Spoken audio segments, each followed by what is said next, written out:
Hey folks, so Thursday was my birthday, and I got a kind of great present that day.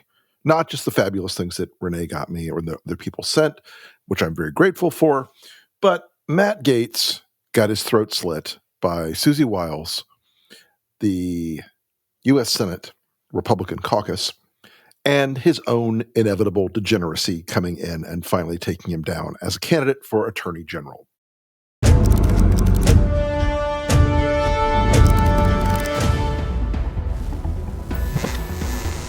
There was also maintained what was called an enemies list, which was rather extensive and continually being updated. Democrats want Republicans dead. Where I could stand in the middle of Fifth Avenue and shoot somebody and I wouldn't lose any voters, okay? The women with the least likelihood of getting pregnant are the ones most worried about having abortions. On January 6th of 2021, you had tens of thousands of people peacefully protesting. No, it's not a right-wing conspiracy theory. It's not QAnon. It's real.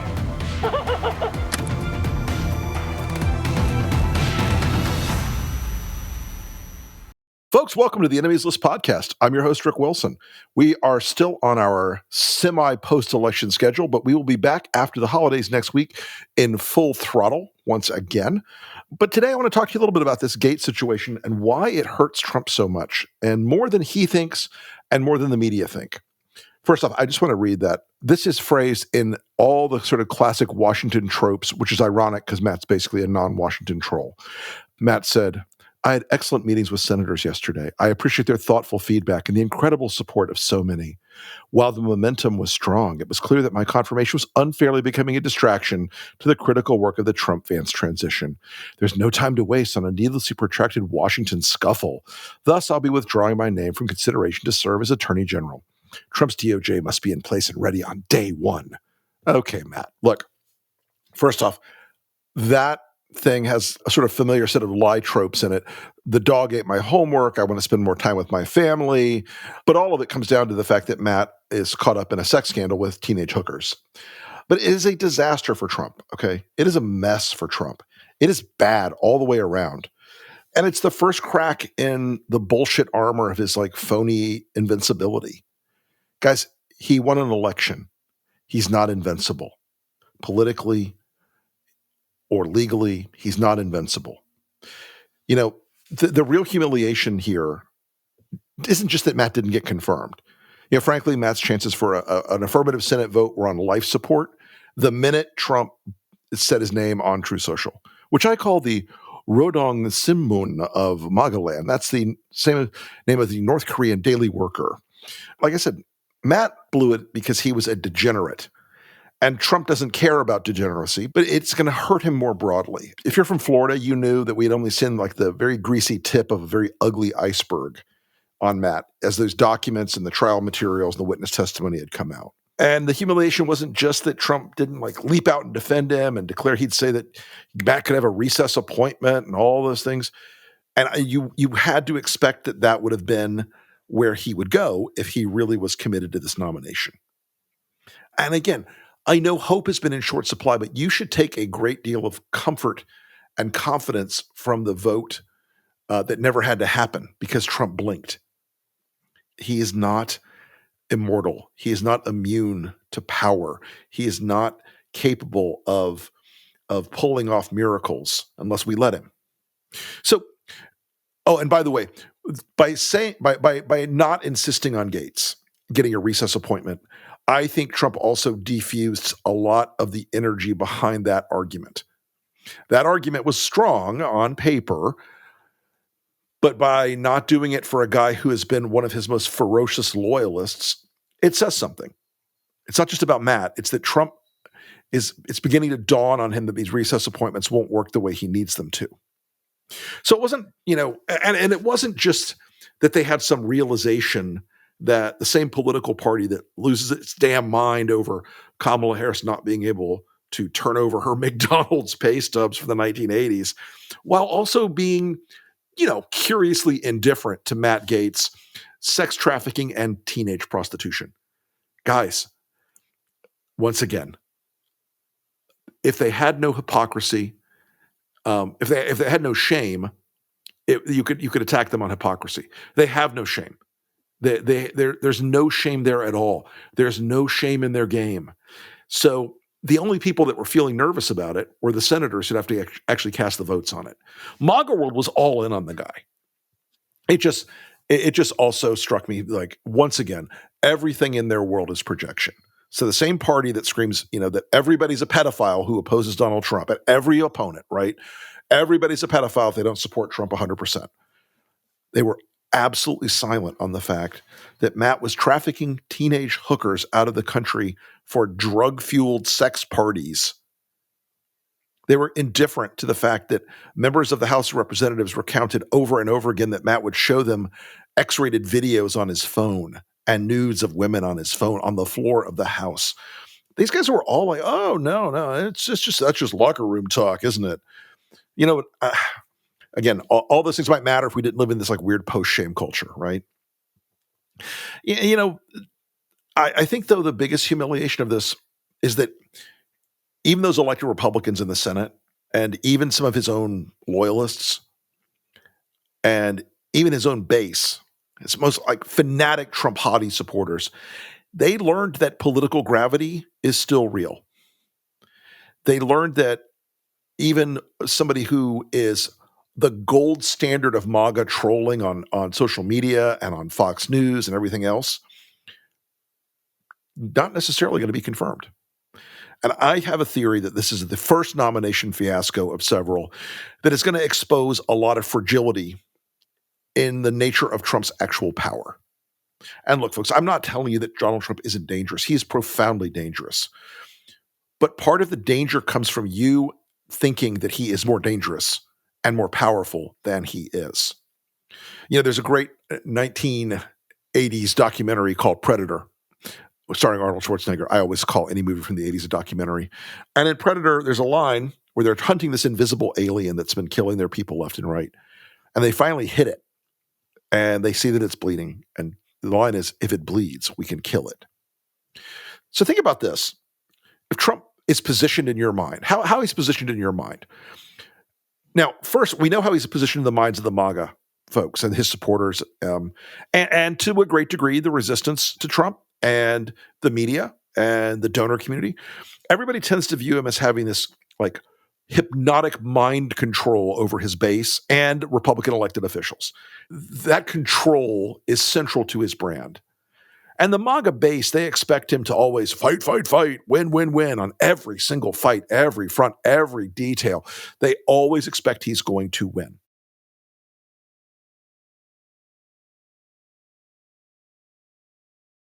They've built a conception of Trump in their heads that he can't be beaten on anything ever, that he never loses, that he never fucks up, that he never makes a mistake, that he never takes a step back, that he never pulls back from the edge. They think of him as this idea of, the avatar of their vengeance and their hatred and their insecurities and their made up oppressions, and he's never going to stop fighting for them. But he did stop fighting for Matt. And look, and in the opposition to Trump, there's a big tendency to believe that he's bulletproof and he's going to always skate out of any trouble. And look, he has frequently skated out of trouble, but not always. Not always. I wish the court cases had gone forward because, and by the way, just as an aside, I never want to hear Merrick Garland's goddamn name darken my door ever again, if I may mix a few metaphors there, because if these trials had gone forward, we would have seen even more vulnerability of Trump. Until now, the law still was the law. Now it's not the law anymore. It's just, what he can get away with. But, think about it. We tend to overscore Trump's invulnerability to politics and to reality. We overscored it when COVID started. Oh, he'll get away with it. No, he didn't. It lost the 2020 election for him.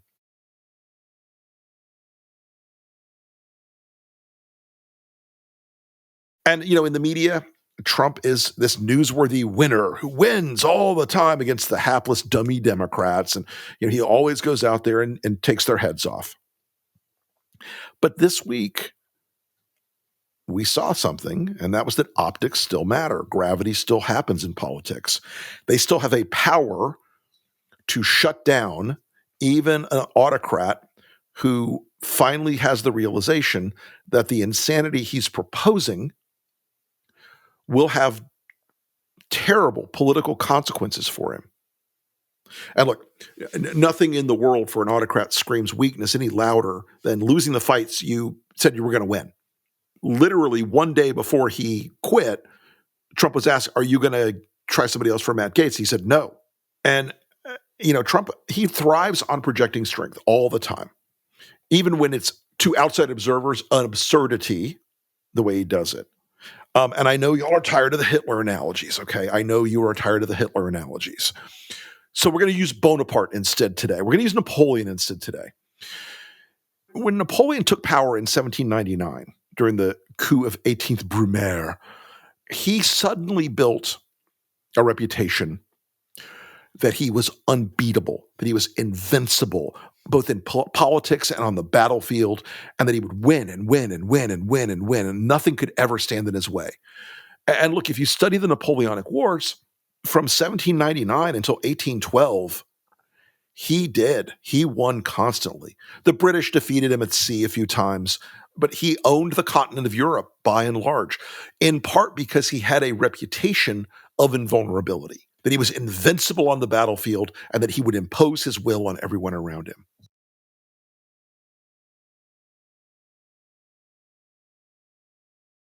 But then, like a dummy, he decides he's going to invade Russia in 1812. The period of time between 1812 and when he was exiled to St. Helena was 2 years and 9 months, whatever it came out to, right? He failed and failed and failed. He failed in the invasion of Russia. Wellington defeated him at Waterloo, and that caused him to flee the first time. He fled. He was exiled to Elba, came back, was there in France for 100 days or so, and beaten finally and decisively, and it was over. And he died on a remote island in the South Atlantic Ocean that the British had exiled him to. Trump is like Napoleon in a lot of ways. The perception of his invulnerability is phenomenally disproportionate to the actuality now. He was never fully invincible, but illusions are powerful, and I get it. But these failed nominations, they're not just about, Trump insisting on his people or policy or personnel decisions. These things that are going to fail, and I will tell you, I think we're going to have more failures coming along with RFK, Tulsi, Hegseth, all these other people. That'll expose some of the cracks in the mythos. And it's not going to do it overnight. It's not going to do it tomorrow. But as you go through politics, when the illusion of your power breaks, it's really tough to get it back. Okay? It's really, really hard to get it back. And I got to tell you, I'm pretty confident that Trump is dreading the idea that someone somewhere has already figured out that the moment he takes that oath, he's a lame duck, and that the clock is running. And so losing these cabinet nominations, and again, I believe that Matt Gaetz is only the very first of the ones he will lose. It's more than a personnel problem. It's a hit to that myth, not only about himself, but about his control of the GOP, particularly in the Senate. Remember, that brand, like every autocrat, is rooted in the illusion that he is inevitable and that he can bend the party to his will, no matter how outrageous or stupid or corrupt or damaging or unconstitutional or corrosive to the republic. Mitch McConnell, call your office after January 6th. No matter how ridiculous those demands might be, a cabinet nomination failure like Matt, it pokes through that veil. And the cult of power around Trump, they were having a hard time last night because it was, we will never abandon Matt Gaetz, ever, ever, ever. He's the best AG candidate. We're going to have Pam Bondi now. And you could really see the sort of hitch in their giddy up when that happened. Yeah, I wrote a piece called Blood Sacrifice recently. I think that's 16th or 17th of November. And I pointed out again that when Trump does a nomination, it's not just about that person or policy, right? It is a loyalty test for the Senate. He needs to break the Senate. He needs to make them his bitch. And look, he's got a clear expectation. You either get in line or I'm going to come after you. MAGA base is going to come after you. The MAGA media is going to come after you. But when those nominations fail, either like Matt did in the early part of this, the nomination reached the 21st of November. So it turned 21, so he had to pull out. Pun totally intended. Or if these things come at the end of like a really ugly Senate fight, which I think we're going to get with Tulsi and with RFK, it's a signal that he is not, that iron control of these guys is not as strong as it could be. Does he still have the vast majority of them? Sure. Does he have enough? Probably not. There were up to 30 people, according to a senior aide to Thune, in the Senate who were like, Matt's a no-go. And in a weird way, Matt was an easier fight than the rest because Gaetz is legitimately good on TV by Trump standards. He's a troll. He's funny. He's facile. And he's fluent in the sort of cruel pigeon of Trumpese and of delivering nastiness and cruelty and ugliness to people. And look, these other candidates that are coming down the line, they're going to have a hard time. Pete Hegseth, again, is a lightweight Fox News reader who reads a teleprompter and has a handsome, clean-cut jaw and a full head of hair. But he is going to confront, when he's in front of a Senate committee, the limits of his knowledge and his experience, his intellect, his judgment, live on camera. He won't have a teleprompter. They're going to ask him everything, including about the sexual assault accusation from a woman who he paid off so she wouldn't file charges. And look, Tulsi Gabbard, who is, if I had to pick one of these people to knock out with a bolt of lightning and get her off the appointment schedule, it would be Tulsi Gabbard. She is the most dangerous Russian asset you could possibly imagine. But they're going to grill her like a rack of ribs when she goes in front of the Senate. They're going to ask her why she praises Hafez Assad and his regime in Syria for using gas on its civilians. They're going to grill her over her love of Putin. And look, there are a lot of other people in this clown train, a lot of these Project 2025 mooks. They're not going to have an easy time, even if they make it through, right? RFK is going to have a very ugly moment. And I'm not just talking about the whalehead stuff and the roadkill and the dead bear and all that. He's a guy who is admitted to having heroin and sex addictions. Okay, guys, this is not a trivial thing. This is not a minor league issue. Saying, oh, by the way, I have a former heroin and a sex addiction when you're getting a security clearance is what they call DQ. You are disqualified. Okay, it doesn't work that way. This is to say nothing of the fact that I want to see the Democratic senators go into his hearings and ask JFK questions like, would you describe the effect of measles on a small child? Would you describe the effect of whooping cough on a small child? Would you tell me what happens when a child contracts polio or any of these other childhood diseases that vaccines will prevent? Because, guys, I know I sound irrational about this, but I fucking hate anti-vaxxers with the fire of a billion suns. And this guy, if he is confirmed, will kill people. People will die because of him. Look, as these nominations crack, as they fall apart, you're confronted with something very interesting. If he gets some of these people through, he has bad outcomes. If he fails to get some of these people through, he has bad outcomes, which I'm here for. But look, I mean, imagine for yourself a moment in a world where Trump's ability to suppress all that like survival instinct of the GOP wasn't unlimited. What if these senators start calculating like, this sumbitch is a lame duck, and what's the worst thing? I'm up in 4 years or 2 years, and he might be dead by then. And they start calculating in their own political future. I mean, look, I'd be happy with that. What I'd be really happy with is if they actually held up their oath to the Constitution and said, "I have my job is to advise and consent on appointments, and I don't consent, and I don't consent," because most of these nominees that are coming down the pike, including Matt Gaetz's replacement Pam Bondi, who is wildly corrupt, by the way. We're going to talk more about Pam in the future. whatever their reasons, every single time even if it's self-preservation, they vote against one of these people, it cracks his dominance a little bit more, a little bit more, a little bit more. He's won these fights over and over again before because he's had so much control over the base. But the base that will disappear as Trump fades from the stage is less threatening to them at the end of the day than the rest of the country. And once these guys realize there's a fundamental truth, his power isn't limitless. It's transactional, it's conditional, and it's driven by fear. And if these guys would wake up one damn day and go, I'm not afraid of him talking shit about me. I'm not afraid of the mob. I'm just going to do what I was sent to do by the people of my state. It'd be a miracle. It'd be a different world. And look, folks, some of these people are going to skate through this process no matter how bad they are. But, it's weird because there's an old story back in 1984, because I'm old, I'm telling you old guy stories.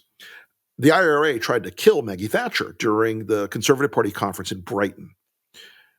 And she said, we were very fortunate, she went right back to the conference, right? Spoke the next morning. And they said something that I always remembered. And this, what we have is a weird inversion of this idea now. They said, we have to be lucky once. You have to be lucky every time.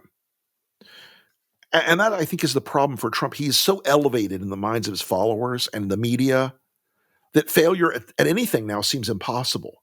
But the inversion here comes because now he has to be lucky every time.